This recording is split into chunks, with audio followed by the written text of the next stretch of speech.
Welcome to Fast Physio Facts with me, Mick Hughes, episode number 9. Today we've got a paper that's completely out of my depth and my wheelhouse, and it's a paper on the management of distal radius fractures in an adult population. And it's a systematic review published in 2024 by De Bruin and colleagues and published in the European Journal of Trauma and Emergency Surgery. So it really, good paper, great paper to get your head around if you work in upper limb clinics, emergency departments, and you see a lot of these distal radius fractures walk in.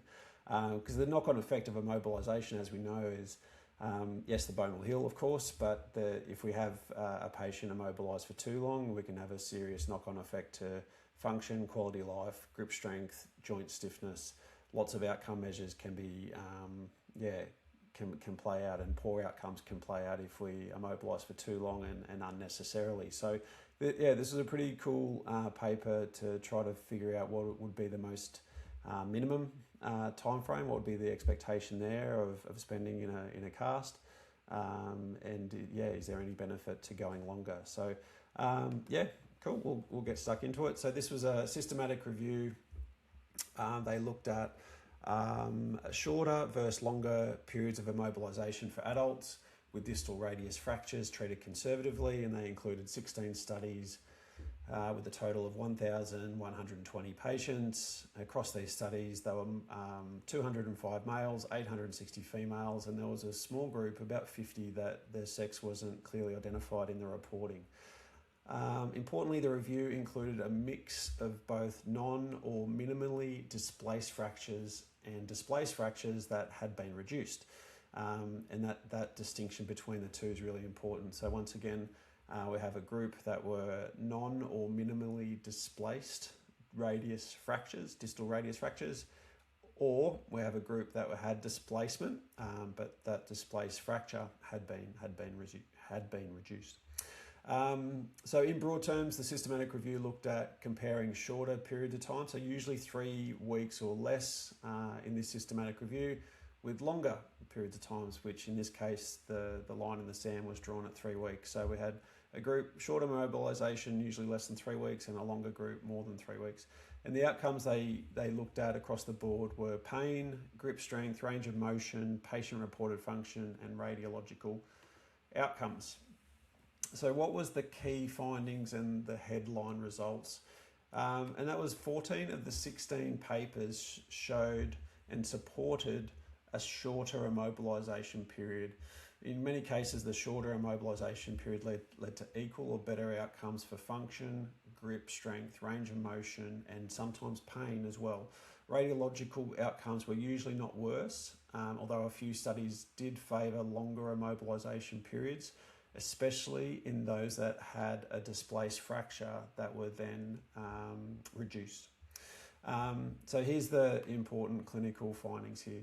So for non or minimally displaced distal radius fractures, the evidence does suggest that immobilisation could often be shortened to anywhere between 1 to 3 weeks, with 3 weeks being the more consistent finding and feature here, and not experience any worse outcomes compared to those that were held longer. So in other words, for stable fractures with minimal trauma and minimal damage to the bone, we don't need to keep them plastered and immobilised for a random arbitrary point in time, which is usually 6 to 8 weeks is the kind of standard period of time here. So 1 to 3 weeks tends to be enough time without affecting long-term outcomes. But for displaced fractures that have been reduced, the picture was very different. So these fractures should not be immobilised for less than 4 weeks from this systematic review, because the shorter duration periods were associated with a greater risk of complications, including non-union and treatment failure. These are more problematic fractures, bigger fractures, more displacement. These guys and girls and ladies and men need to be held a little bit longer. So probably a nice differentiation there between the two, and ultimately it's one of those cases that not all fractures are created equal. we need to use some clinical reasoning when we meet an adult, most notably because this study is on adults, not on paediatric population. It does include some elderly populations, but the vast majority of included studies here were in the 18 to 50-year-old age bracket. So we do need to keep that in mind when we are applying below that age group and above that 18 to 50-year-old age group. Bones are very different. The younger we are, and definitely the older we are too. So we do need to take that into account as well. We also need to account for a lot of the papers included in this trial. We're talking 10 out of the 16 were published before the 2016.